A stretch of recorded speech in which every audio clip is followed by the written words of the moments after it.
Guilty as charged. Guilty as charged. Guilty as charged. Guilty as charged. That's my guy.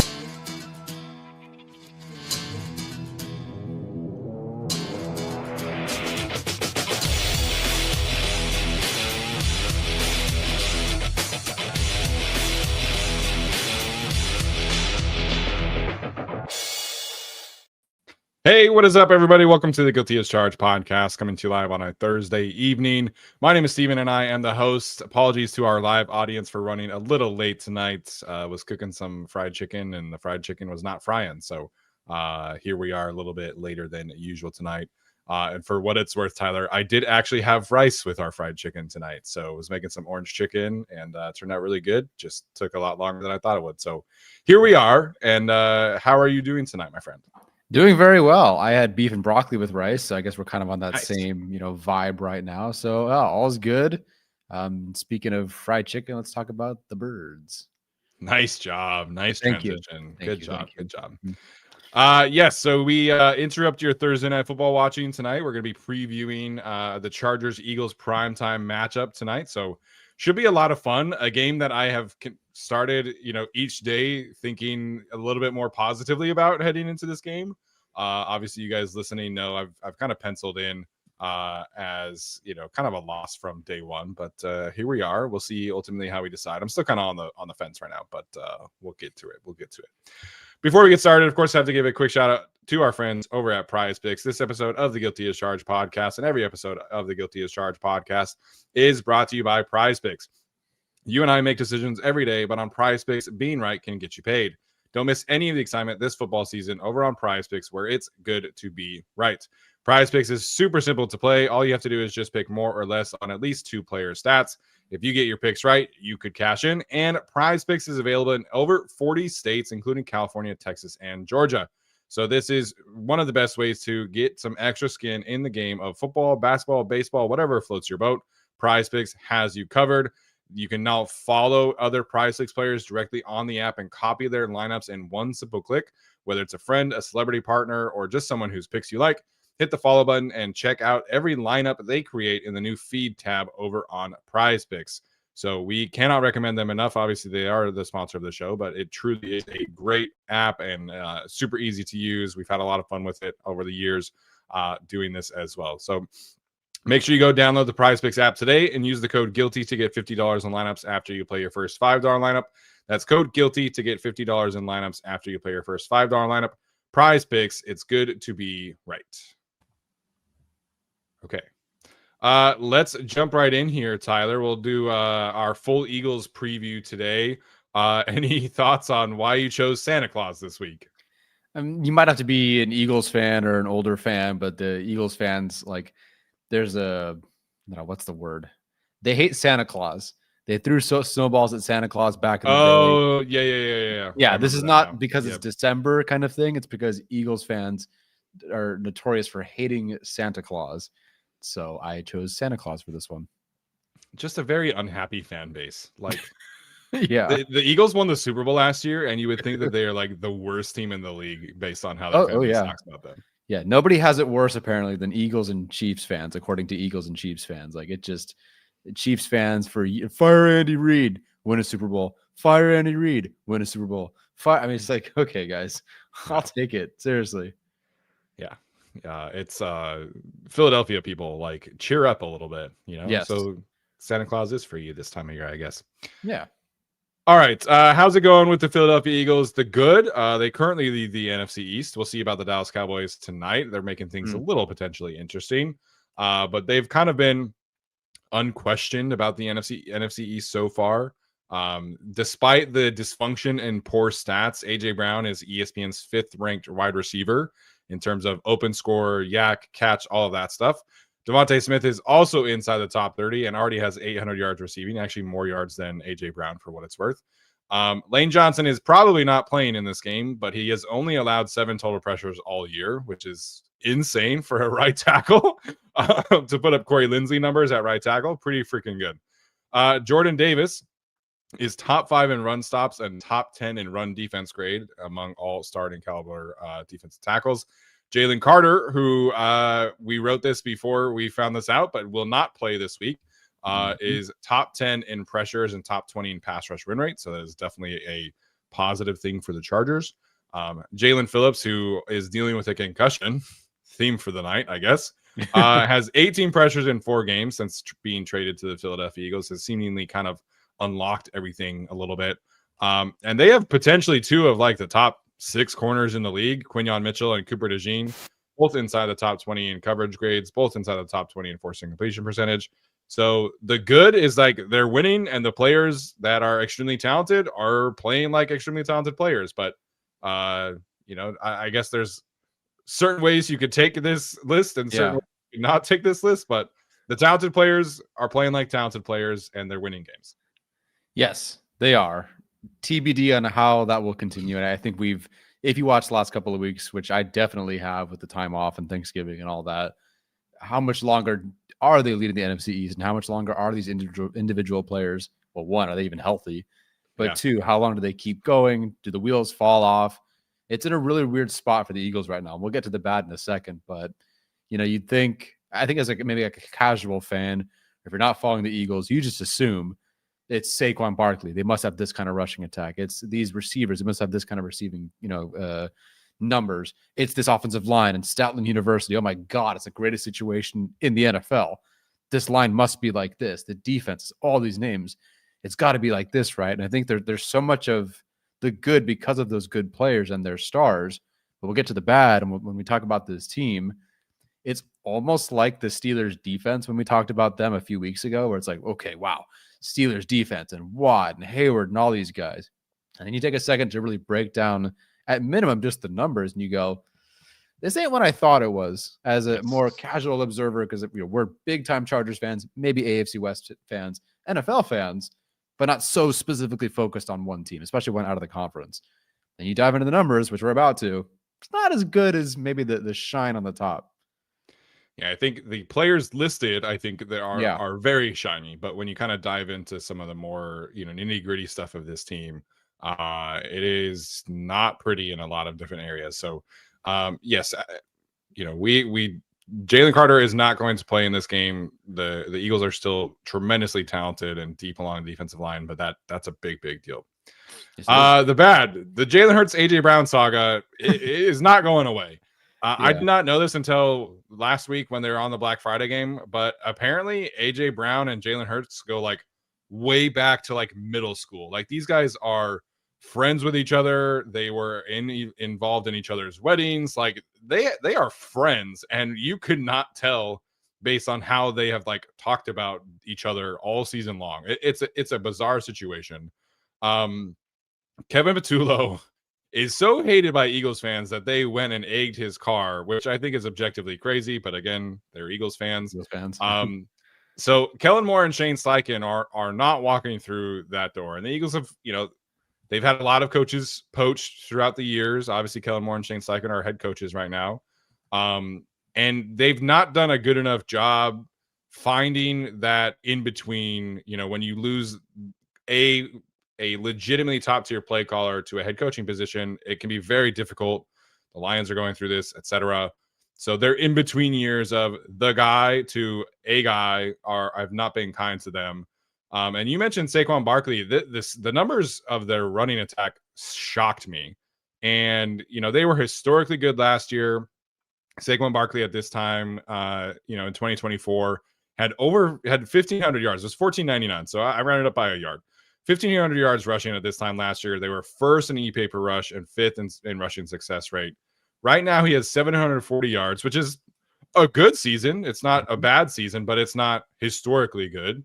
And they are currently 21st in e-pay per rush and 20th in success rate. And the numbers that were shocking to me, like that was, I could not believe my eyes when I was looking at the difference between last year and this year with their rushing attack. And I think it speaks to part of the reason why there's so many bad vibes around the offenses. Last year, they could just turn the ball and hand the ball off to Saquon Barkley, and he would just go nuclear. And that's not really happening. Again, he's not playing poorly, but he's not doing the things that he was doing last year, which I think is the biggest difference with this group on offense, at least. Yeah, definitely. And again, you just think, well, he's so talented in this line. It must be great. And it's solid, of course. And then I'm sitting here looking at rushing yards over expected per attempt, and you go, okay, well, there's Jonathan Taylor, there's James Cook, Achane, Dobbins, Hall. All right. Okay, well, there's Vidal, there's Judkins. Okay, there's Gibbs, Mungungai, Etienne, Woody Marks, Blake Corum, Kenneth Walker, then Saquon Barkley as like a bottom 10 player in rushing yards over expected per attempt after what he did last year, which was, I mean, Madden cover curse, I guess. I don't know what happened to him. I really am shocked watching him play the last couple of weeks. It just feels, and it might not even really be like an injury thing or necessarily specifically a scheme thing. It just feels like with the Eagles offense overall, they're just kind of lifeless. The vibes are weird, like you've said, with Jalen Hurts and AJ Brown and the offensive coordinators. I mean, he's getting booed like crazy, the vandalism, all that sort of stuff. And you watch Saquon, it's just like, where's the guy that went backwards and hurtled over a dude? I'm not expecting that to ever happen again. But this guy who was like, oh, and here we go, 60 yards. Oh, here we go, 55 yards. Oh, 70 yards. Where did that guy go? And then you're just watching him, and it's like, it's just not the same. The vibes aren't there. And you flip it and you watch the Bears and Monunga, they're just crushing people. Swift just crushing people. And that's what Barkley was like. So strange to watch this Eagles group. I think, a lot of people pick the Eagles to win this game. I don't blame them, but they're like 28-17 Eagles, 27 to whatever Eagles. I don't know, man. I really don't think this Eagles group is as good as maybe the national media thinks it is. And just watching them, pedestrians, maybe not the right word, but they just don't have that spark. They just look lifeless. They look like the average, Chargers game where it's not prime time. And they just kind of come out like, we have better players, I guess. Eventually we'll get it to AJ Brown and Devontae Smith to make a great catch. And, Barkley is better than a lot of your players. So there it is. It's just not the same as it was last year. Yeah, it feels like last year, they had already flipped the switch at this point, and then, they started out slow last year. Like they lost to the Commanders in week 2, and people were calling for Kellen Moore's job in Philadelphia. Like that happened last year, and then obviously, things were better, but there's been multiple times where like Lane Johnson or Jordan Mailata or one of the leaders on offense, AJ Brown has done this multiple times, but they've all talked about how like, they feel like they need to be more diverse on offense. They feel like they're a little bit too predictable. And then you listen to, the national people who are talking about this, like Dan Orlovsky and Alex Smith hate watching the Philadelphia Eagles offense. They cannot stop talking about how unfun this offense is from a schematic standpoint. So hopefully that continues. Hopefully this is not like the Kevin Patola breakout game. But that the vibes around the Eagles offense have not been great. I think a big part of it from a personnel standpoint, Tyler Steen and Landon Dickerson at guard have been issues for them, particularly in terms of the pass protection. And again, these numbers were shocking to me as well. Not that I was expecting Tyler Steen to be like awesome, but again, Jeff Stoutland is Jeff Stoutland for a reason. He ranks 50th out of 60 qualified guards in pass blocking efficiency rating. And Landon Dickerson, who is like the second highest paid guard in the league, over $20 million contract, is 58th. Like he is actively bad in pass protection this year. And he wasn't amazing last year either. The numbers were pretty, mediocre, but he has this reputation of this amazing run blocker. And, I'm not going to sit and pretend to like watch all 22 stuff, but he's been dealing with all these different injuries. He's on the injury report 1 week, off it the next week. He hasn't finished a lot of these games. Does that sound familiar to anybody? Yes, I hope so. But the numbers for Landon Dickerson are objectively bad. And I think that's part of the issue for the passing game, is that they just are not holding up in pass protection at the same kind of level. And it starts with the interior group. Notice we are talking a lot about the offense. There's not a lot of bad going on with the Eagles defense, but there is. Adoree Jackson is objectively bad. He doesn't play like a ton of starter snaps. They, like the Chargers, do about 4 corners. They rotate them, but he is the 5th worst coverage grade among qualified corners with at least 20% of their coverage snaps. So he is the big red dot player on the Eagles that everybody targets, and hopefully the Chargers are also aware of Adoree Jackson this week. Yeah, I hope so. They've done a good job against linebackers and safeties, I feel like. Adoree Jackson, like corners, we'll see. to the point about the Eagles offensive line, obviously no Lane Johnson doesn't help you. Having not Lane Johnson out there makes you worse. But they were 6th in pass block win rate, for ESPN last year, 19th this year. It's just I don't know. I expect, not expect. I've watched so much of the Eagles last year. I feel like, and we all, were cheering for them to beat the Chiefs and all that and do all sort of stuff. It was great. They beat the doors out the Chiefs, and I loved every second of it. I know. I almost felt bad for feeling bad for the Chiefs. I shouldn't, but I don't know. I don't know what happened this year. I suppose it really can just come down to, the play calling. I think Kevin said it earlier. The offensive coordinator is the straw that stirs the drink, and I guess if you have him or a Greg Roman, perhaps. It's a disposable paper straw. So, yeah, very surprised by this Eagles offensive line. I really we had feared so much going into this year what that matchup was going to be for the Chargers because, look, I love, Elston and this defensive line and all these guys, but come on, that's a giant mismatch, right?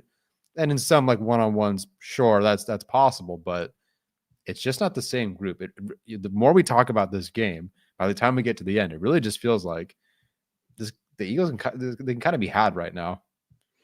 Yes, I have looked at this game as a shore of a loss as humanly possible, and we think Justin Herbert is going to play this week. We have no idea how much. We have no idea for sure. But the more that I look at this Eagles team, the less intimidated, I guess is the wrong word, but I just penciled in this loss immediately because they have the best roster in football. Yeah. They're defending Super Bowl champs, and I expect them to be, a certain level of team, and the vibes around the offense are just not great. So do I feel great about the Chargers offense, winning this game in like a shootout fashion? No, but if this is a, slugfest kind of game where the winner is, we're talking about 16-13 or whatever, I think the Chargers can, pull that out. So we'll get to that, later. But yeah, the vibes around this Eagles team just are so poor. And I just did not think that this would be the case. And hopefully, again, that this is not the game where they eventually start to turn the switch on and fix things on their playoff run and all that stuff. But entering the game, man, like I just did not think the vibes around the Eagles would be this low. No, not at all. I mean, it was, unstoppable force meets Bradley Bozeman. That kind of like that was the vibe. And that player is not even, granted, they have plenty of players. But that player ain't playing. Some of these guys aren't playing. It's a very, very, very different situation than I thought we'd be in. I think I'm sure I picked the Chargers to lose this game 3 months ago. I probably would have picked them to lose it a month ago.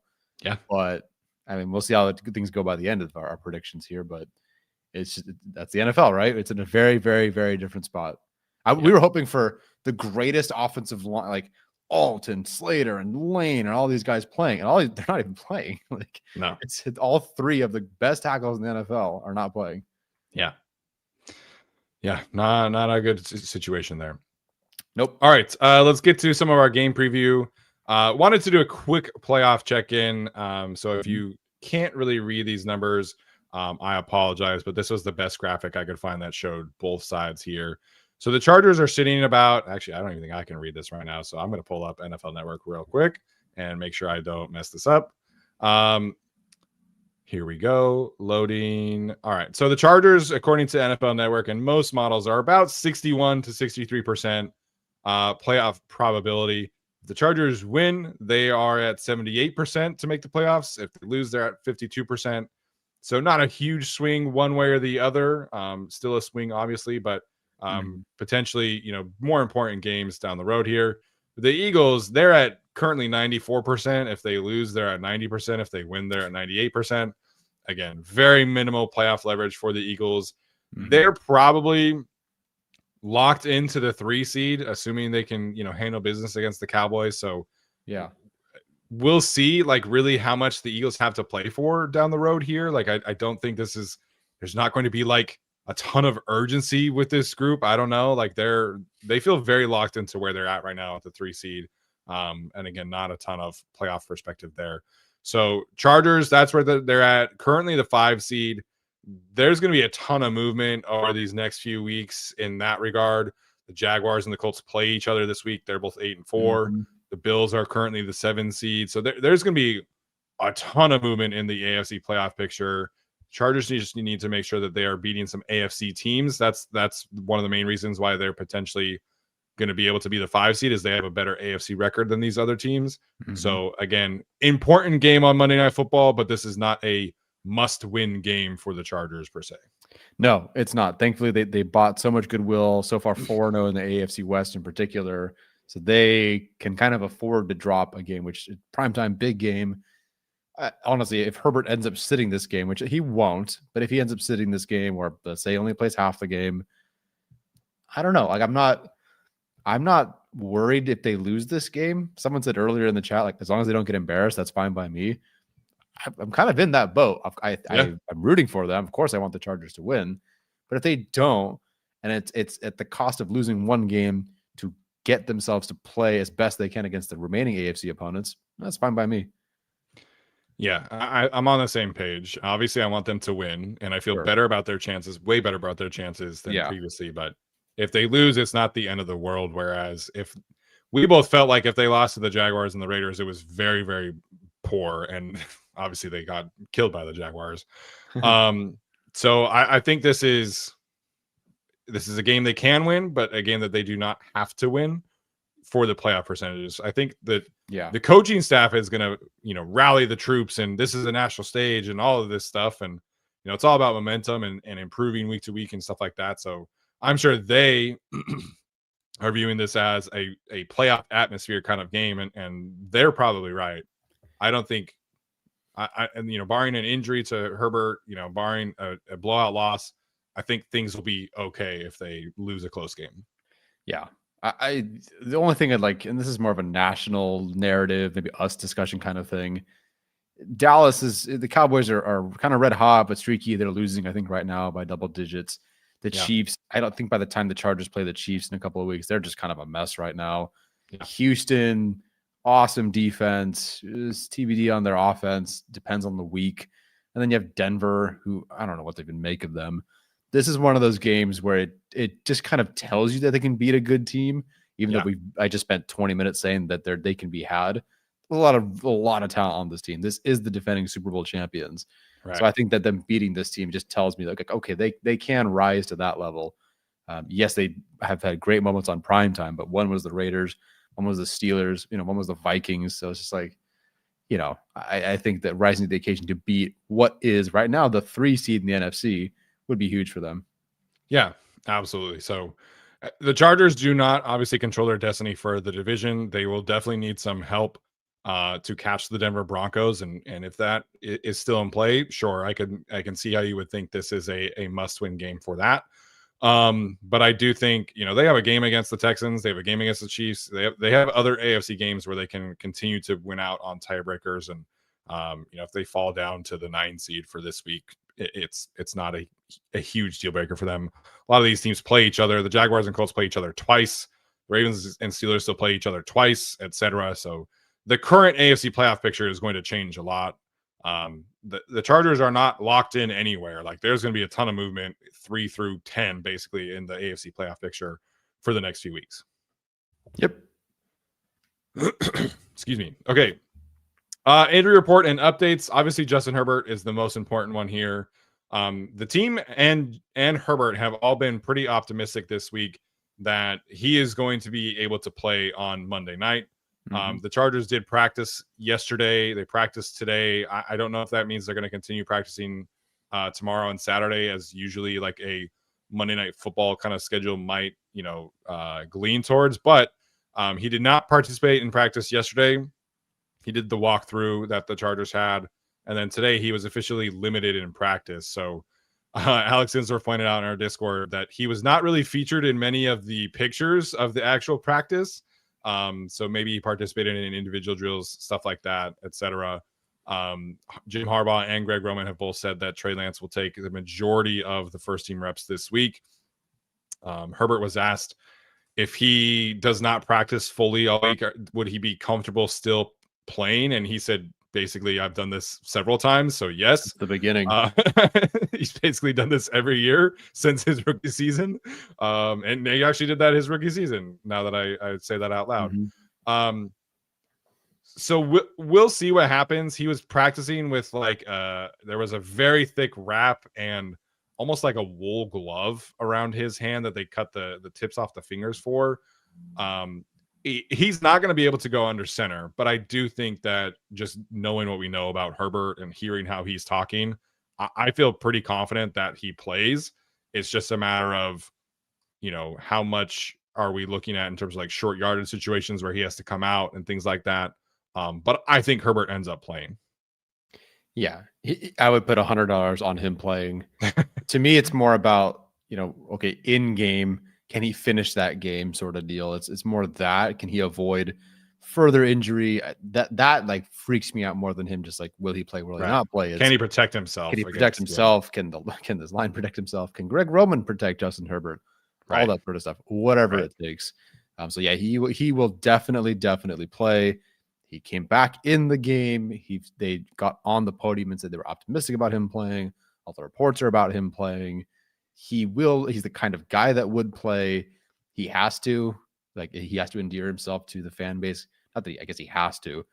I'm sorry. You follow Phillip Rivers, you play. You basically get out there. If you can, you get out there and play, and he will. So he's playing.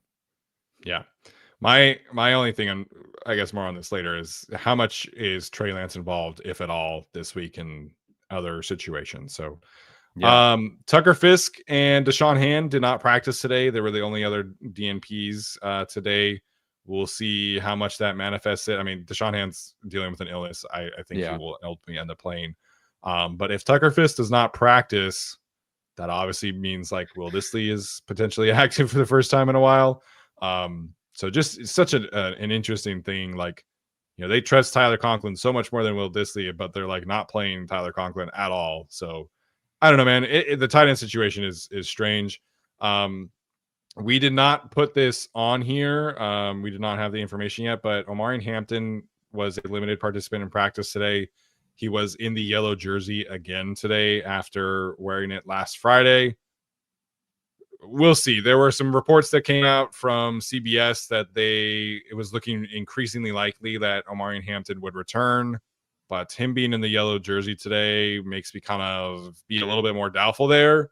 They still have, so the window is 21 days. So essentially he has to play next week against the Chiefs, or he goes on season-ending injury reserve. So I am a little like a smidge nervous about this situation where he comes back to practice, no, regular jersey, and then later in the week he puts the yellow non-contact jersey on, and then this week it's more yellow non-contact jersey. So I'm a smidge nervous about the Omarion Hampton situation right now. I'm not gonna lie. Yeah, as am I. I felt better post-bye that he was going to return, but with that becoming like no jersey, then having to wear the jersey, I just at most, if he's playing, it's very minimal, which is like that's positive. But I'm a little worried, like you are, that he maybe just isn't playing in this game. Yeah, if he plays in this game, even at all, like that continues to add to me potentially feeling better about this matchup. But we'll see. Mr. Hassan Haskins had his return window open today. Excuse me. So again, 21-day window has been open for Haskins. We'll see ultimately if he is able to return. I know that there's a lot of, not super positive feelings about Hassan Haskins in the fan base, but he is one of their core 4 special teams players. I think there's a lot of trust with Ryan Ficken and, how he can perform in his role there. And at the very least, I think he could help with short yardage situations. He is a reliable pass protector. Not that Kamani Vidal is not, but the biggest issue in the Chargers run game right now is their short yardage situation is not great when handing off to running backs. And I think Hassan Haskins could at least help, a little bit there. It gives them some more options, I think, if they have a kind of bigger back out there. So, if they are able to activate him, they will have to kind of find a cut person elsewhere. But then you could potentially have Vidal, Jared Patterson, and Hassan Haskins active this week. And I think I would feel okay about that group if Omarion Hampton is not able to be active. Yeah, especially given the matchup that they're about to go up against with the Eagles. Did Haskins have a Wildcat snap last year? I want to say yes. I want to say it was the Patriots game. I feel like there was a snap to Haskins, if not more than one. Like there was definitely short yardage stuff from him, but that is something they do have in their toolkit. Let's say Trey Lance does have to come out there in a short yardage situation. You can throw more at them. I don't know. I have no idea what Greg Roman's going to do this week. If assuming Haskins can even play, by the way, on Monday. I'm not even, that's not 100%, but He had one Wildcat QB snap in week 17 and one in week 18. Oh. So 2. Who was 17? The Patriots, and then week Yes. 18 was the Raiders. So you're Don't right. remember that one at all. Huh. Yeah. I don't remember that one at all. Yep. Well, hopefully it's more like the week 17 one that I do remember. Did he score? No, but it was like a solid few yards. Yeah. They would do a thing last year where they would put him and Dobbins on the field at the same time, and he would be kind of like a offset fullback situation, and then they would get to a dive kind of play with him from that formation, and it worked a good amount. So I think having Haskins out there at least gives them some more options in short yardage situations. But then again, Herbert cannot go under center, so we'll see what happens there. Yes. From an Eagle side of things, again, we mentioned this earlier, but Jalen Carter is out. He had shoulders surgery, I think was the tweet by Adam Schefter. So I don't really know what that is. Lane Johnson will not play. He's dealing with a foot injury. And then you mentioned Jalen Phillips limited with a concussion. There were some other injuries. Zach Bond was limited today with a hand issue. Jahan Dotson with a toe. Marcus Epps is making his way back and could potentially start. So the Eagles are very much a healthier team than the Los Angeles Chargers right now. But they are starting to deal with some injuries. Yeah, they're limited participants. I feel like they'll probably trend towards playing. Phillips being limited, but with a concussion makes things, a little trickier. Yeah. Carter, Johnson being out. I said on Twitter, I ain't saying nothing because we did this before the Titans game, and Sebastian Joseph Day looked like, you name it, I don't know, anybody. Yes, that wasn't the guy I'm used to seeing. So we'll see. Maybe Moro Ojomo just gives the Bradley Bozeman plenty of trouble, or Mai Becton plenty of trouble. But they are so dependent on Jalen Carter and his snaps. Yeah. Well, and obviously he's a great player, no surprise. But this defense without him, I don't know who I can compare it to. It's not Herbert, but Ladd McConkey last year on offense is what it feels like. They are exclusively, almost solely reliant on that player doing so much for them that without it, I'm not really sure what their plan is. Yeah, I was talking with some Chargers fans on Twitter, and they were like, "Oh, like the Eagles' defense elsewhere is still really good." And like, yes, absolutely, they have a ton of talent. They still have their top 2 corners. They still have, if Jalen Phillips plays, like you have Jalen Phillips, Nolan Smith, etc. The defense overall is really good. You have Zach Bond. You have, I think Nakobe Dean is healthy, if I'm not mistaken. So you have a good linebacker group. You have, a pretty good, safety group. Obviously, Andrew Makuba, I think, is on injury reserve. So either way, the defense is, still extremely talented. You still have Vic Fangio. But when you take out a blue chip player, like regardless of what position that is, as we've all experienced at offensive tackle this year, or running back or receiver or whoever, you take out a blue chip player who the opposing teams have to spend a ton of time and energy game planning for, it changes everything, man. Like it changes how you call games as a defensive coordinator, where now, like previously, when the Eagles get to 3 edge rusher looks a lot, and they use Jalen Carter as like their one defensive tackle because he can still, take on that kind of attention that he still gives up, one-on-one situations across the board. And now do you have that same kind of trust with Moro Ojomo? Do you have that same kind of trust in Jordan Davis, etc.? So there's just kind of a trickle down effect. And then Jalen Carter is, he's one of the best pass rushing defensive tackles in the league, and he's still really, really good as a run defender. Is Moro Ojomo that much, is he able to create the advantages in the run defense that Jalen Carter does? So even if you have a high quality backup like Ojomo behind him, it just changes things. And then your 4th defensive tackle is now your 3rd defensive tackle, etc. So losing Jalen Carter, there's just kind of a trickle down effect, as we all know, watching games when like Khalil Mack missed, the first few games of the season. Like, what did that do to Dupree and Caleb Murphy, etc.? Obviously, Moro Jomo is probably a better player than Bud Dupree, but the point is, you take out the blue chip player, everything changes after that. Yes, it does, and I'm thankful for it. Yes, and I don't want to hear anything about Eagles players. Chiefs fans, they're playing like potentially like one game without their 2 starting tackles, and the sky is falling. Like, please, must be nice. Yeah. Let me know when you're on your 6th. Yeah. All right. Our audio audience is going to take a quick break, and then we're going to be right back with more Chargers Eagles preview after this.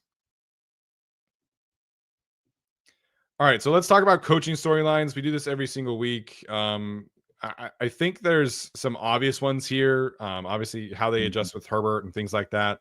Yeah. But we both are kind of on the same page with other offensive adjustments, and you wanted to highlight the offensive line here a little bit. Yeah, so clearly, unless Trey Lance is jumping in this game, and when he does, great, do whatever you want. But the offensive line landmarks are so obvious, I guess, or more obvious in this game because Herbert's in shotgun. Herbert's in shotgun. If it's a run play, it's probably from shotgun. If it's a passing play, it's from shotgun. And so a lot of the landmarks of what you're going to have to, it makes you more predictable on offense. In addition to the fact that because it's going to be an Eagles takeover, unfortunately, and they've kind of done this anyway, maybe even more than I think they need to, they'll do that silent count snap. And that's just, there's a lot of giveaways in this one. So what the defense sees is there's less, clutter, less motion, less whatever it ends up being, less, I don't know. It's not as different, right? There's only so much the offense can do because it's going to start from like the same starting point. So that the defense just kind of has a jump on everything, whether it's in the run game, whether it's in the pass rush. And I'm wondering, I don't think it'll happen, but I'm wondering and hoping that Greg Roman finds a way to mix things up so it's not so obvious for the defense and where they're going. Thankfully, there's no Jalen Carter in this game, but Jordan Davis is an absolute freak show. And whatever you're trying to do in the run game, he's going to get there before Bradley Bozeman, who actually did look pretty good on Sunday. But I'm hoping there's a short way of saying it is I hope there's a way to get these guys on defense guessing more because you're going to be as obvious in what you're doing as you've been all year.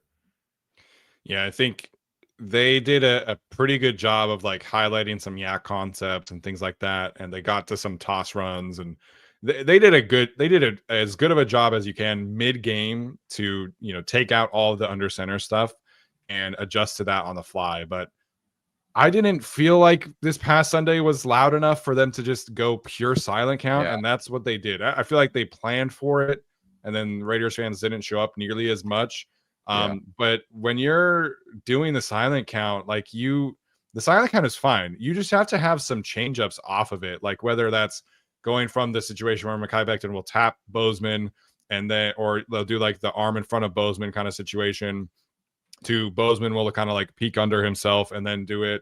You have to have some kind of mix up from the silent count or a fake silent count, a dummy silent count, because we saw last week Crosby had timed it up perfectly like 3 or 4 times. And luckily there were a couple when Kamani or the tight end or whatever were still able to chip on him. But the silent count this week is going to be a thing. Like it's going to be much louder this week than last week. So I'm glad that you highlighted this is a really underrated aspect of this, that JJ Watt was talking about this, where, if you're going up against a guy like a Phillip Rivers, who was great at the verbal counts, it can just mess with your head way more often as a pass rusher.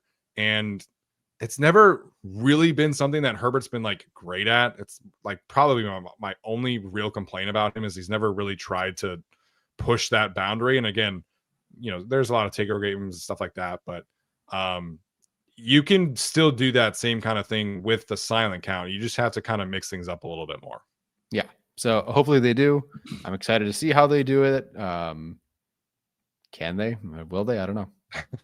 Yeah. We talked a lot about the outside run game for the Chargers. I think this week in particular, it even without Jalen Carter, but with Jalen Carter, it was like the biggest thing for me. Because the Eagles on outside runs are allowing a positive EPA per play, but when teams go inside, they were the best run defense in the league. Again, Jordan Davis and Jalen Carter are outstanding defensive tackles. It was like teams going up to the edges were about, I think from what I saw from this graphic, it was like the 10th best rushing defense, which is still really good. But when the teams go up the middle against them, they're like one of the best ever run defenses. So obviously the Chargers cannot just spam outside runs, especially without, being able to go under center here. But the PFF guys were talking about this, where the Chargers run blocking unit in terms of PFF grades is the worst run blocking unit in the league, but their rushing grade overall as a team is still like second or third in the league. It's because when they go outside, they're almost always hitting an explosive run. They're effectively successful on every single attempt. I think they're averaging 5.1 yards per carry outside of the tackles, which is objectively great. And then they're 11th in explosive run rate when they go outside. So if Kamani Vidal and Amari Hampton are both playing, this should definitely be a thing. I think this is also a situation where you involve the receivers. They did the pop pass with Trey Harris. We haven't really seen a ton of like Darius Davis jet sweeps, stuff like that. So you have to get creative this week. We saw a few weeks ago against the Pittsburgh Steelers, I want to say, or there was like that one game where there was just like a ton of inside runs, and we're like, what are you doing with this offense right now? So just lean into what works. I know you have to like set things up and you have to window dress things and all of that.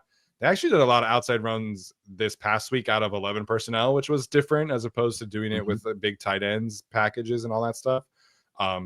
So lean into what works, which is the outside run game. Make the Eagles cover every single blade of grass, in terms of the run defense. And I think that's your method to success this week. If you try and, establish the inside run game against this group, like with Jordan Davis, it's still in there, I don't think it's going to work. They cannot. I know, and I'm dreading it because it is the every other week for Kamani, and it's always every other week. Like the intention changes. Maybe it's by opponent. I don't know. It's a coincidence. I have no idea. But it's like, let's spam outside. Wow, what a day. Now let's run up the middle. Oh, what a bad day. Now let's run outside. And of course, you have to run up the middle. You can't just not run up the middle. And yes, like outside the tackles is always like I believe it's generally the EPA across the board. The efficiency is generally higher, but it's so much higher with the Chargers this year because that's just what works for their players. When you're using Zion, when you're using Trey Harris, hell, even Bradley Bozeman, a couple moves. Jamari Sawyer had a couple good ones. Hell, get Mai Becton out there. Whatever it is, it just works well for them. If this is a week they go, let's run Kamani Vidal at Jordan Davis. I mean, we've picked several weeks to talk about firing Greg Roman, but that's practically fireable in all of itself. Why would that be your decision? I have no idea.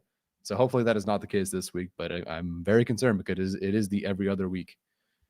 Yeah, so last week, Kamani Vidal had 8 carries that went outside of the left tackle, which is a lot. That's great. Love it. It was 8 carries for 74 yards. Against the Jaguars, he had exactly 1 carry that went outside the tackle box. Again, he did not have a ton of carries that game. It was only like 6 or 7, but only 1 outside run. Against the Steelers, it was 6 outside to the left and 2 outside to the right. So 8. That's great. Sounds like 8 is like the magic number. Week 9 against the Titans, 1 outside run, 1 single outside run against the Tennessee Titans. Makes no sense to me. Against the Minnesota Vikings, it was 6 outside runs, 117 yards. So like you mentioned, every other week it's the Kamani Vidal game. Maybe it's Greg Roman is like not leaning to what works in. So I just think this is the game where you need to continue to lean into it. If you try and pound your head against the Eagles defensive line, even without Jalen Carter, it's not going to go well. No, hopefully not. Yeah. All right. Most excited to see here. I had a tough one to come up with this one, but we talked a little bit about the unks of this team on Tuesday, and we did mention Khalil Mack, but he had 6 pressures on like 14 pass rush reps against the Raiders this past week, according to Next Gen Stats. PFF was a little stricter. They only gave him 5, so they knocked him on 1. I thought his run defense, again, looking at some of the tape back, was great. This feels like a game like where Khalil Mack, who's been healthier and healthier, he is playing his best football of the season right now, coming off of that game. You're playing against a backup right tackle, a good backup right tackle, Fred Johnson, but he's still a backup right tackle. Jordan Mailata actually has allowed way more pressures than he has done so through week 13 previously. His pass blocking efficiency ratings in the 97s, which he's usually in the 98s. He's a very good left tackle. I don't know if he's dealing with an injury or what. But this feels like a game where Khalil Mack just comes out and tries to kind of set the tone early. Again, Monday Night Football, not a must win by our standards, but maybe by their standards, they're like, hey man, like we got to rally and win this game. They're playing against Saquon Barkley, who is, again, not as dominant as last year, but it just feels like a game where Khalil Mack can kind of turn back the clock a little bit, show people on a national stage that he still has it, that he could still be a dominant player. And I think this is a good setup for him to do that.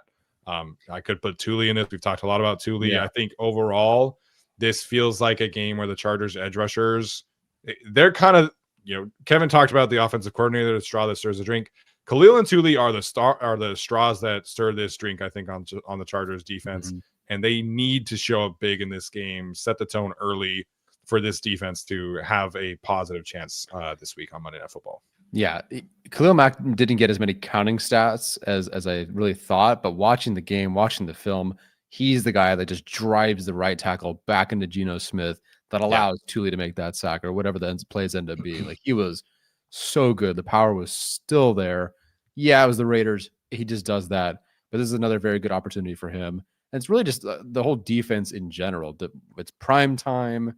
It's not fresh off the bye, but they're still pretty fresh off the bye after beating a Raiders team that didn't give much of a fight unless they were cheap shotting. And thank you for all the views, Raiders fans from Arnar Short.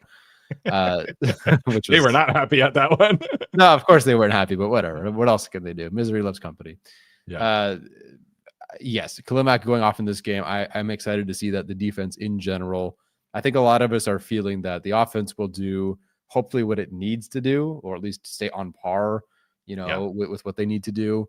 We all kind of feel like it's the defense that has to be the one that rises to the occasion, that changes everything for the Chargers in this one, just like they're relying on their defense for this one. And that for me is kind of where I'm going with what I'm most excited to see. Last time I did this it was against the Eagles, and sort of didn't matter what Jefferson or Addison were doing because Carson Wentz was just getting destroyed by the Chargers front. Like, there was nothing for him. I don't remember what the numbers were in that game.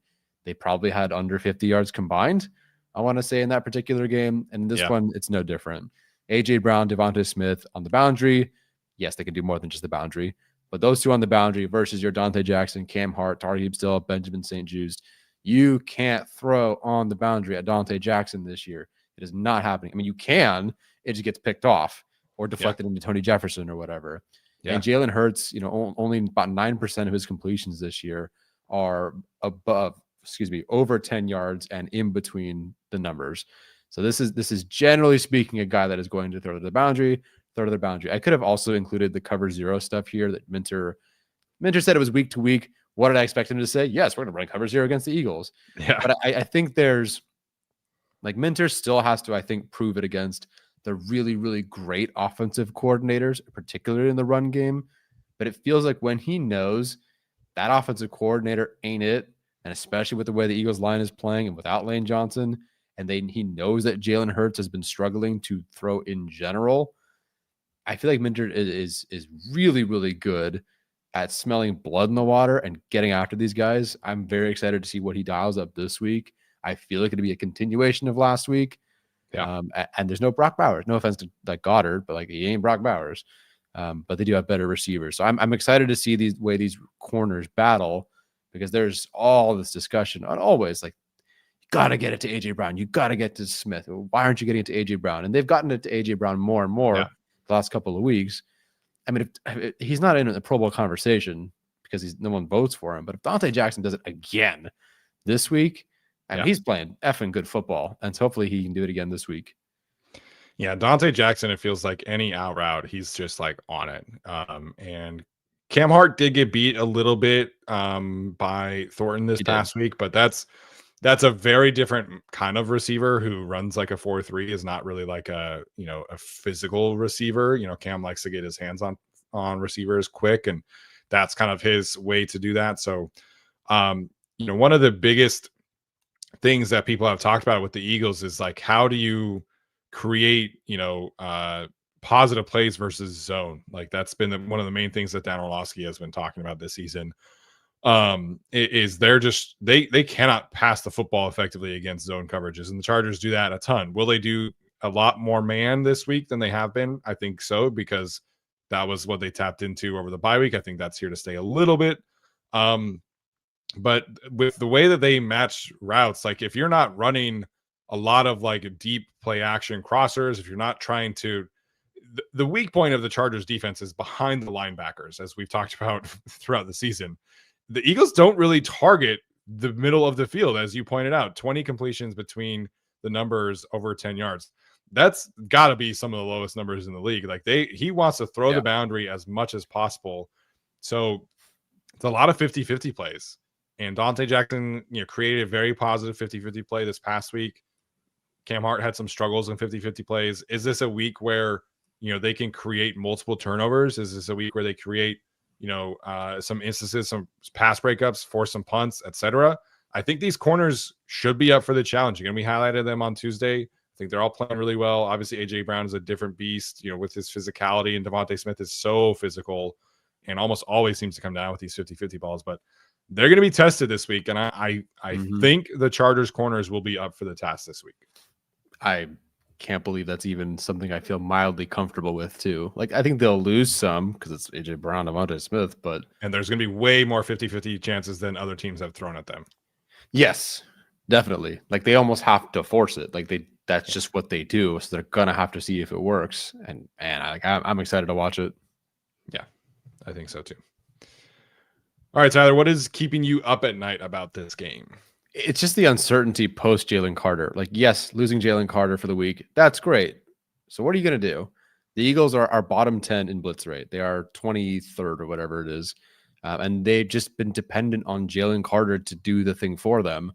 Now that you don't have that, and you've been so dependent on him and Jordan Davis in the run game, but what do you do? What do you do to heat up Justin Herbert? Because this is a guy who, I mean, it's gross to kind of say it, but you almost kind of want to take him out of the game in the most legal but physical way possible. You want to hit Justin Herbert and get him uncomfortable because he has to protect his hand, and he knows he has to protect his hand. So what do? How do you heat him up? I think that there's a variety of ways they can do it. Clearly, we've seen Jalen Phillips, go against Bradley Bozeman before, and that's worked. Nolan Smith has been kind of quiet, but he came back the last couple of weeks and has been like playing a little bit better. So we'll see. What is their plan? They don't blitz a ton. They've relied so much on Jalen Carter. What's keeping me up at night is just what is their response? They've lost, the trickle down effect, as you mentioned, affects everybody on defense and the rest of the way. So with all those different parts, losing your greatest player on defense, what's the plan? And that just keeps me up at night because we don't know what that is going to be. Yeah. I think there's a lot of uncertainty with how they do that. How do they create? Is Jalen Phillips more involved as like a looper or things like that? I think are very, interesting to watch. So just going back through some of the numbers of like the Vic Fangio era, he's blitzing at like an 18% rate this year, which is insanely low for who they have, obviously. When he was with the Broncos, he was about 25% in 2021, and in 2020 was about 26%. So he has in the past been a coach who will blitz more frequently, but it is definitely not like his main pitch, so to speak. But it's I think the Chargers have been for a long time. They were the highest blitz team in the league. Because teams don't think the Chargers can protect in those looks. The last couple of weeks, they have not been blitzed a ton. The Jaguars and the Raiders did not blitz them a ton. So maybe it's potentially swinging back the other way. We'll see kind of what the Eagles' approach is. But I do think in general, like Vic Fangio versus Greg Roman, I think is a bit of a coaching mismatch. And I know we're not like the biggest Greg Roman fans, but Vic Fangio is one of the best coaches in NFL history at scheming together a NFL game plan in the middle of the week that exposes your weaknesses. And we saw that time and time again when he was with the Broncos. Obviously, when he was with the Bears, that he had a very strong reputation for that. So I think the Chargers are going to have to be ready for a different kind of schematic defense than we've seen, just because, like you mentioned, what does this look like without Jalen Carter? I can't imagine Vic Fangio is going to be like, yeah, Mario Jomo is going to do the same exact stuff. Yeah. Like, I think he is going to change things up, and I think this is the right framing of mine to start that game. I know Jahad Campbell didn't play a ton of snaps the last game. I don't recall. I know there was discussion of him, and I don't remember what it was. He played 11 snaps last game, 21 the week before. Has not been the 50 snap guy previously, but maybe that's pass rush this week. I don't know. Yeah. Vic is very much an old coach who does not like rookies. So that doesn't surprise me that, with Nakobe Dean healthier, that he's playing less, but I think he could be a bit of an X factor this week there as well. Yep. I think yours is the right one, General Vic Fangio versus Greg Roman, but I think one of the things we've been talking about is just kind of the Chargers' ability to rise to the occasion versus good teams, or, not rise to the occasion versus bad teams. We don't really know what kind of team we're going to get from the Chargers each week. Is this a game where the Chargers, rise up against the Chiefs, or they rise up against the Broncos, or they rise up against the Vikings and the Steelers and stuff like that? Is primetime Herbert still really on the table with this hand injury, stuff like that? What version of the Chargers do we get today, or on Monday, I should say? Or is this the team that the Eagles flip their switch on? Yeah, I know that we talked all about the bad vibes, and I'm kind of talking myself into the picking a win right now, but the Eagles still just have a gear that few teams can get to, because their roster is just so good across the board, even without Jalen Carter, even without Lane Johnson. We're still talking about like 6 all-pro players on this team that can just say, you know what? Fuck you guys. I'm going to take this game over. So that part kind of terrifies me a little bit. The Chargers just do not have that kind of firepower right now with all the injuries, where if the Eagles just turn it on, man, like this could get ugly quickly. And again, I don't know how much stock I'm putting into if they lose this game. But overall, just like the outcome where the Eagles just decide, hey, yeah, we're kind of done with playing with our food. Like, let's just go out on Monday Night Football and just destroy these guys. That possibility is totally out there on Monday night. If you're an Eagles fan, let's say you do this exact same podcast, but it's guilty as Eagles. I don't fucking know. Whatever the Eagles equivalent of that is. Somebody find out what that is. Yeah, exactly. Fly Eagles guilty. No, doesn't work. Fly Eagles guilty has an awful abbreviation. Really good job, Steven. I didn't even think about that. Oh, man. Anyway, moving on. Sorry. What was the word I was trying to talk to? Oh, wow. What was I saying? Oh, if I'm an Eagles podcast and I made up some fake Eagles podcast, I would say, wow, hey, this is our get right game. Herbert's hurt. Their line sucks. They can't defend the run.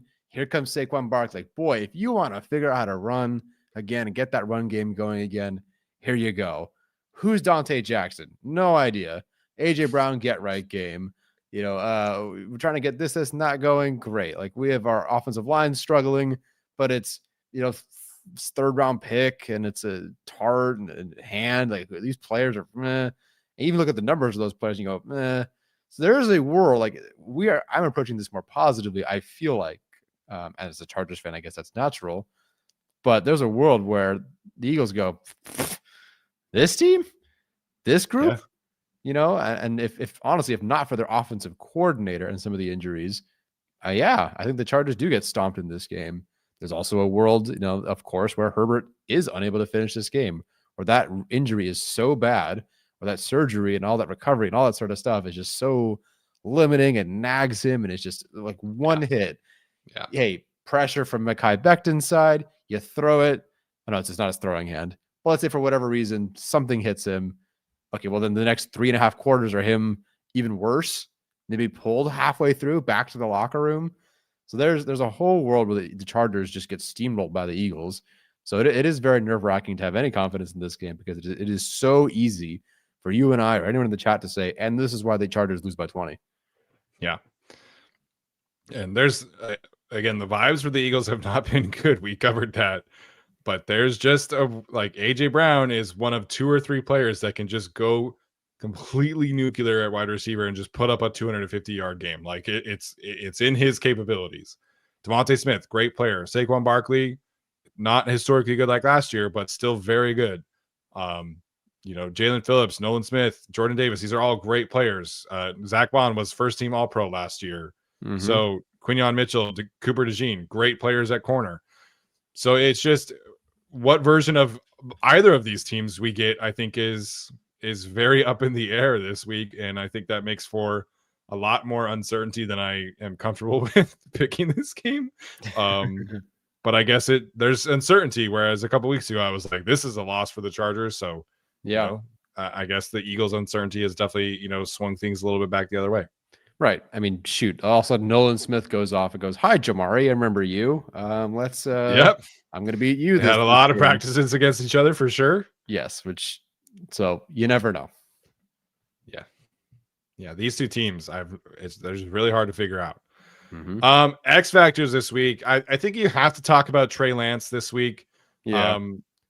I think at minimum for the Chargers, he needs to be brought into the game for some short yardage situations. The Chargers in general are not great in short yardage situation, but the one saving grace has been the power surge. Like they're so good at it. They're almost their success rate is better than anybody not named the Eagles in terms of the quote unquote tush push. So that's been the saving grace. You can't do that with Justin Herbert out there. We have seen so many instances where your X factor just gets completely beat to his spot and the short yardage run game just does not look good. It's really, really difficult to get to the edges in short yardage situations. Like we talked about earlier, that should be like the key emphasis. So I think that Trey Lance coming into some short yardage situations, doing a zone read where he could potentially keep it. Can he be the sneak guy? I think we could see a world where Trey Lance is out there, 4 to 8 times and potentially offers the Chargers a swing play or two on 4th down or on 3rd and short, etc.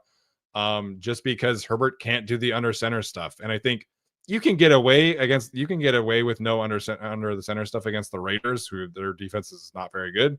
Against the Eagles, you need to diversify your game plan as much as you possibly can.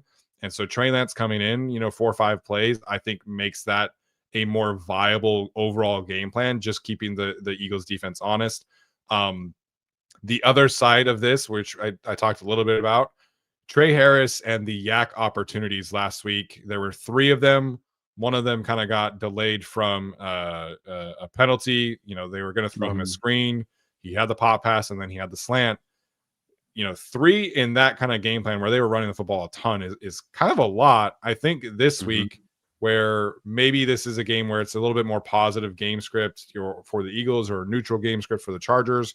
Let's get Trey Harris the football, 4 or 5 times in yak concepts. I know that will make you very happy, but it is something that he's really good at. Like he is able to make people miss.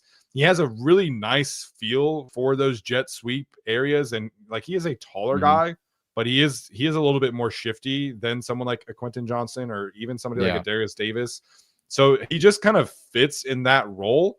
And I think, again, just giving the Eagles some extra eye candy, some different plays helps the offense overall stay a little bit more on positive game script, stay ahead of the chains. And so whether it's Trey Lance or Trey Harris, I think both of them could potentially offer, 2 or 3 plays in this game that could be a very positive momentum builder for the Chargers on offense.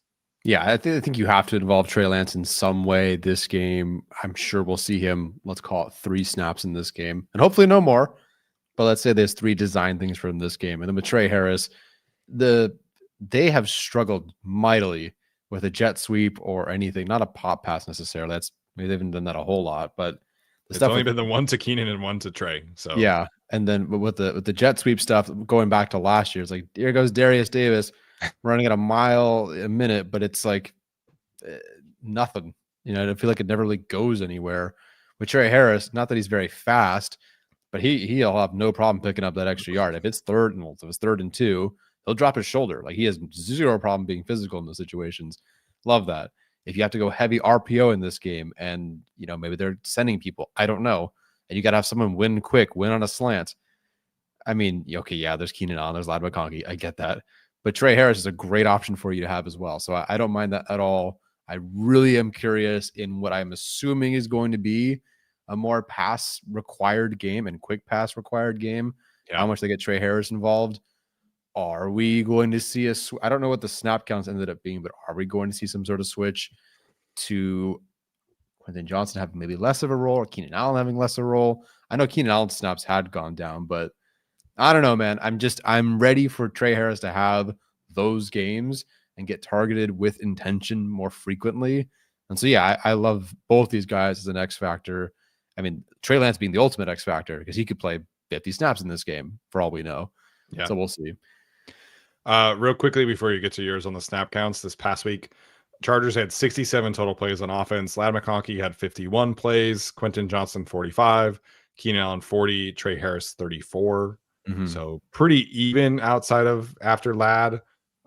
In week 11, for what it's worth, 48 total plays. Quentin Johnson had 43, Keenan Allen 36, Lad McConkey 30 that week, and then Trey Harris 25. So that, I don't know what happened with Lad that week, but 30 is a little strange there. If you want week 10 against the Steelers, 73 plays, Quentin 60, Lad 52, Keenan 37, Trey 32. So outside of the Jaguars game, it's been Lad and Quentin have been kind of like the two main guys, and then Keenan and Trey Harris have been kind of even around 25 to 35.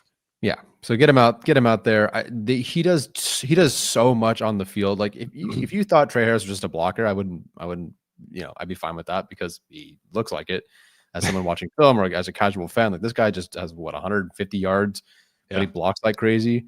There's so much that he does as a blocker where it's just, you can build so much from that because you have to respect that he can spring a run for 57 yards or catch a pass or whatever it is. I mean, they tried, oh my gosh, I forget who it was. Not Broncos, Commanders. No, there was one play they had for him where they finally had a motion. They could have gone up the field untouched 60 yards. Dang, I forget which game that was, but it was there. Oh, I think it was the Commanders game, like early in the Commanders game. Yeah, because they had him, over and over again, motion, block, or go to the flat. They had him finally get up the field, and it was there.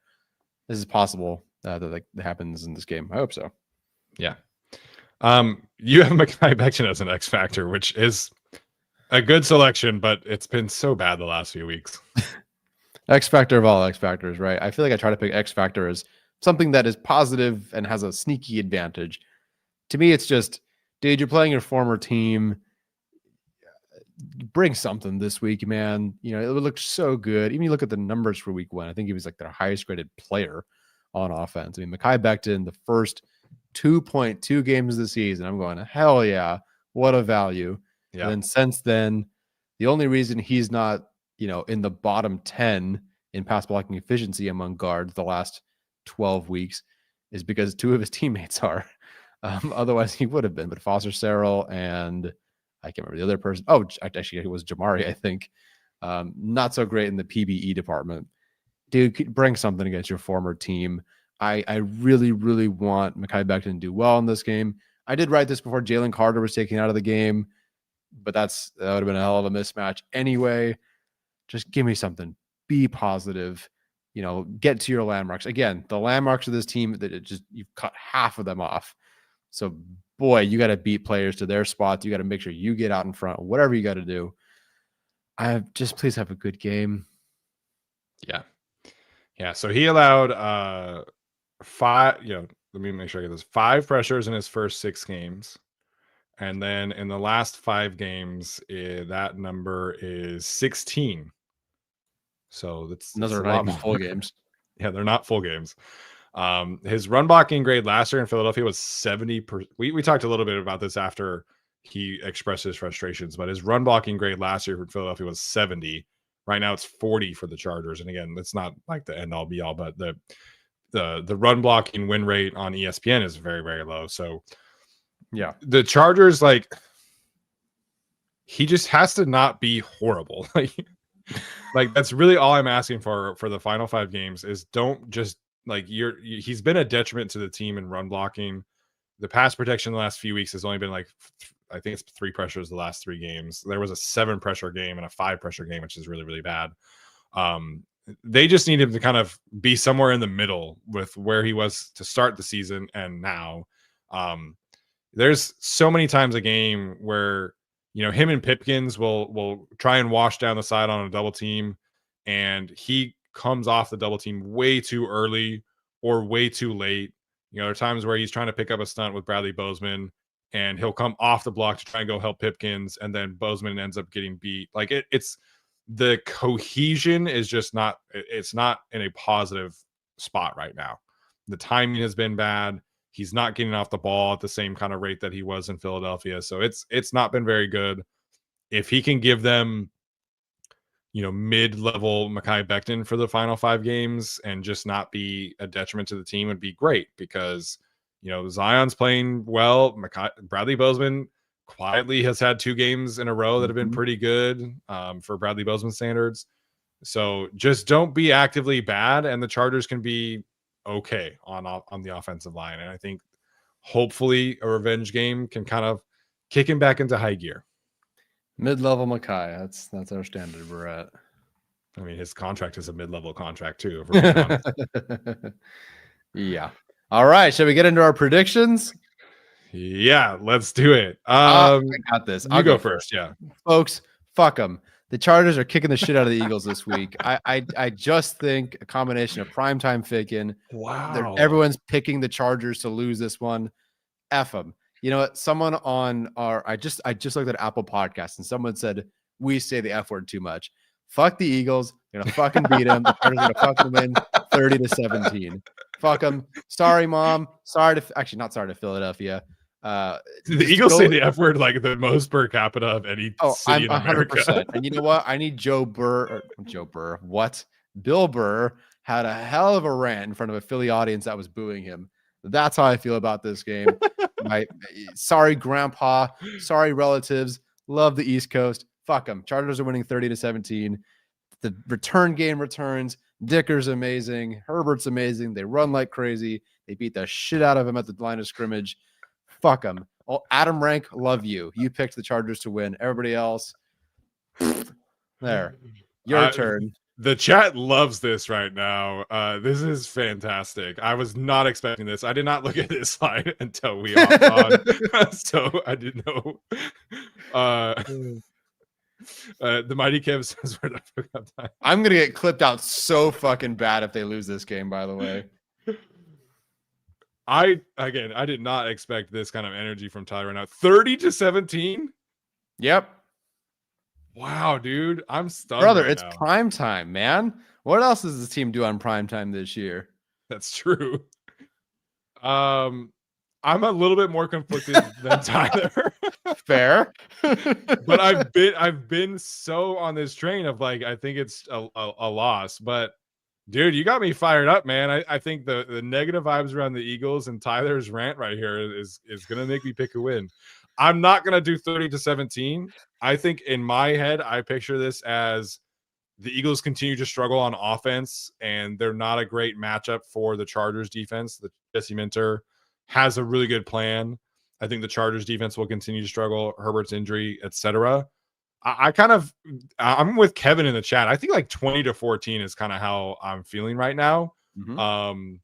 And that would be huge for the Chargers, man. A 20-14 win. If they can get to 17, I feel pretty good about their chances of winning this game. So you're hyped. I'm a little bit conflicted, but I'm going to nervously pick a Chargers win as well. Just the vibes are not great in Philadelphia. Obviously I would love if Herbert were fully healthy in this game, I'd be right there with you with the fuck 'em energy. But that part I think is just like my big hiccup. But I do think that they can get to 17 to 20 points, and Jesse Minter just might have a masterclass game this week, and I think that that should be enough. So On Monday, I was probably going to pick 3017 Eagles. Today, I'm going to say 2014 Chargers. I just am a little prepared for Minter to do some nasty stuff. I just think after the bye they went, all right, let's try this. And I know it was the Raiders. I get it. The Eagles almost look as sad on offense. They got better players, but they almost looked as sad watching them the last couple of weeks. I don't know, man. I just think the Chargers will pull this one out pretty big. Yeah. Atticus pointing out, if Herbert were healthy, it totally feels like this is like a big scramble moment for him. But we will see. Maybe this is a big Trey Lance run game. I don't know. Shall we give the predictions if Herbert does not play? If Herbert doesn't play, I will say the Chargers lose 23-13. Just because I think Trey can run enough where it's a thing where they could at least move the football a little bit. Yeah. But obviously Herbert playing, it's like the primetime Herbert is a huge factor here. Yeah, and there's just something about the comparisons between quarterbacks. I know Herbert isn't like open about any of this. When it comes to like always played well against Miami, Joe Burrow. Yep. You know, there's just something Herbert seems to do in these situations where it's like, yeah, you know, he won the Super Bowl and he was the MVP. Yeah, you know, all this and that, but like, let me show you some real quarterbacking with one hand. Yeah, with one hand. Yeah. Yeah, I think the games against the 2020 group, Herbert has always played very well. He's only played the Eagles once, right? That 2021 in Philly was the last time. Is that it? I guess that is it. Huh. Or was that 2022? It was. I think it was 2021. 2021. Yeah, good Joe Lombardi year. Yeah, there was that was one of the games where Herbert rolled right and hit Mike Williams on one of those like awesome like rollout deep overs that they did all the time. And the Eagles were not quite this era of the Eagles, right? Like that 2021 team, I want to say made it to the playoffs, but then Todd Bowles like just completely put Jalen Hurts in a blender that year. So there was like some talk about the Eagles going after Lamar and Deshaun Watson after the 2021 season. So that Eagles team was not great. Imagine if they had gone after Deshaun Watson, man, that would be crazy. Yeah, no kidding. Yeah. All right, Tyler. Any other thoughts on this game before we get to some super chats? I apologize for the F words. We don't even say it that much. It's like it's a small handful of times in comparison to a lot of other podcasts out there. Yes. Today on the Apple Podcast, they said the F word, and another one was 1 star for putting radical ads in our videos or in our podcasts. Radical ads, okay. I don't know.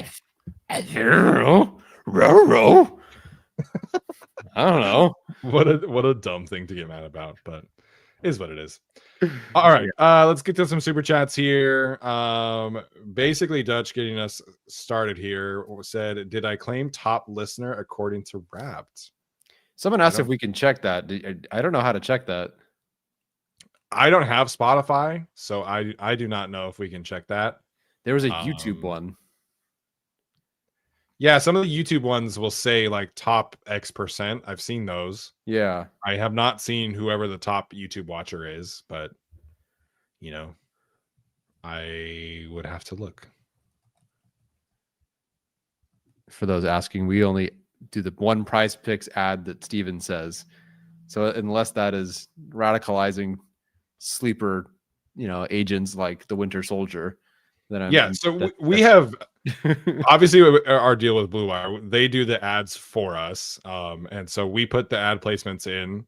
Yeah. When I say we're taking a break, so there's pre-show ads, post ads, and then the mid-roll ads are what they're called.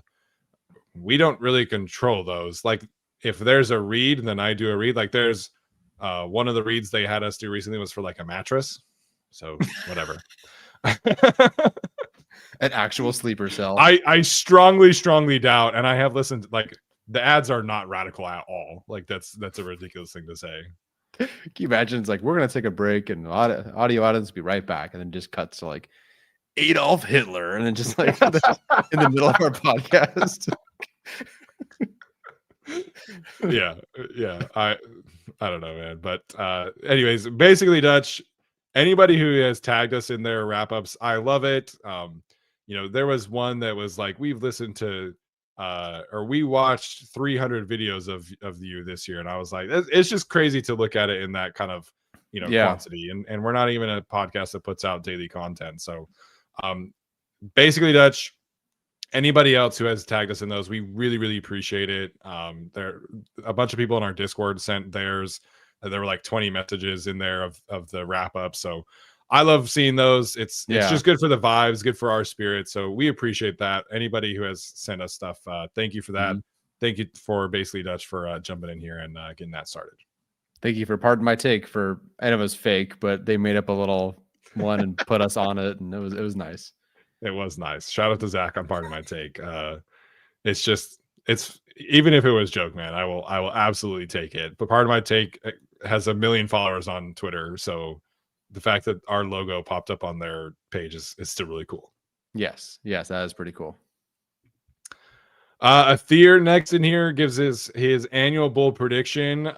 Says Chargers defense rises up to keep the birds in the cage. Love that. 5 sacks, 3 turnovers, holds them under 20 points, win 27-13. Let's go. Chiefs also lose, he says. So nice. I think we both are having them under 20 points. So I think that part is good. 3 turnovers would be huge. 5 sacks. That to me is probably the boldest one of Athir's predictions here. But I think we're all on the same page. Chargers defense, we are thinking shows up in a very positive way. I can't believe I picked a bigger win than Athir. Yeah. Didn't know that was possible. No. But I'm feeling it, guys. I'm feeling it. Yeah, you were. Theo with another one says, one last time, give me the Ravens in Baltimore. Who are they playing? Yeah. For the playoffs. Yeah. I don't know. We all wanted Houston last year, and that did not go well. I flew there with confidence. I flew on a red eye. Yeah. Man. Yeah, I don't know if I'm gonna do I want this team in the playoffs again after last year. Yeah. The worst possible situation for the Chargers, I think, would have to be going to Denver 2 weeks in a row. I do not like that option at all. If they have to play at New England, it's not ideal given their history, but I still am a little skeptical about the Patriots overall. Me too. The Bills defense is horrible. They're not going to win their division. I think they're too far behind the Patriots at this point. But the Steelers, very beatable. So Ravens are not the usual Ravens, but again, 5 weeks left. We'll see how that changes. So the one situation I'm absolutely trying to avoid is playing at Denver 2 weeks in a row. Yeah, go in at Denver. Okay, not do it again when they want to win. Yes. Yes. No, thank you. Yeah, no, thank you. Do not want that at all. Basically, Dutch says that he is stoked to live in California and see Chargers fans in town. Where did you move from and where are you now? Because I don't know if that's been mentioned before. He's I don't know. He's Dutch. He's foreign. Okay. Alex Bridgeforth says, glad to make it live. My son's 11, 9, 7, and 5 years old. Love it. Sorry for the effort for your sons. Oh yeah.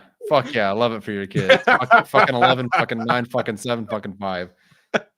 Happy. Man, you guys are good planners. That's 2 years every single time. That's good planning right there.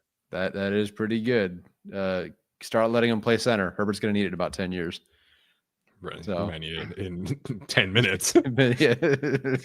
Bozeman was good on Sunday. I will give him credit for being good on Sunday. We are saying, and I'm glad we've said that out loud, so we're not complete haters. Yeah. be good again this week, and you will get way more credit from us. Yeah. Fartman420 says, love you guys, BTFU. We love you too, Fartman. Thank you, Fartman420. It's just a great name. I love it so much. Aether says his X factor is Ladd over 120 yards and 2 touchdowns. Let's go. I'm very curious how we didn't talk a ton about this, but the Eagles do let Quinyon Mitchell shadow. Like it's kind of hit or miss depending on if the teams have like a true X receiver, but he does shadow. He has gone into the slot somewhat. Cooper DeJean is a little bit flexible slot versus outside. So I am very curious if Quinyon Mitchell shadows Ladd this week, and what does that look like for the Chargers? Or does he shadow Quentin? Does he, those would be the two, that they play. Mm-hmm. Does Cooper DeJean go against Keenan Allen? Like, just very curious about Quinyon and how much he is shadowing one person or another, or is it just kind of like you play that what side, Cooper plays that side kind of thing? Mm-hmm. But Quinyon Mitchell is awesome. Like he's a great player. Yeah, he is. All right. Okay. I think that is about it. Okay, so basically Dutch says he moved from Charleston to Fresno. Yeah, shout out Fresno. Woo! And shout out Charleston. Yeah. Seems like a cool place. I've only seen pictures, but that's a big move. Charleston to Fresno. That's a big move. Happy you're here. Yeah. Happy you're here also. All right, Tyler. Any other thoughts before we head out? No final effing thoughts. Good job. Good job. All right, you guys. Thanks so much for tuning in tonight. Hopefully we are back with you on Monday night after a Chargers win. Hopefully you enjoyed tonight's show as well. And we appreciate the heck out of you guys for supporting the show so much. This has been another episode of the Guilty as Charged podcast. We'll see you next time. As always, bolt up.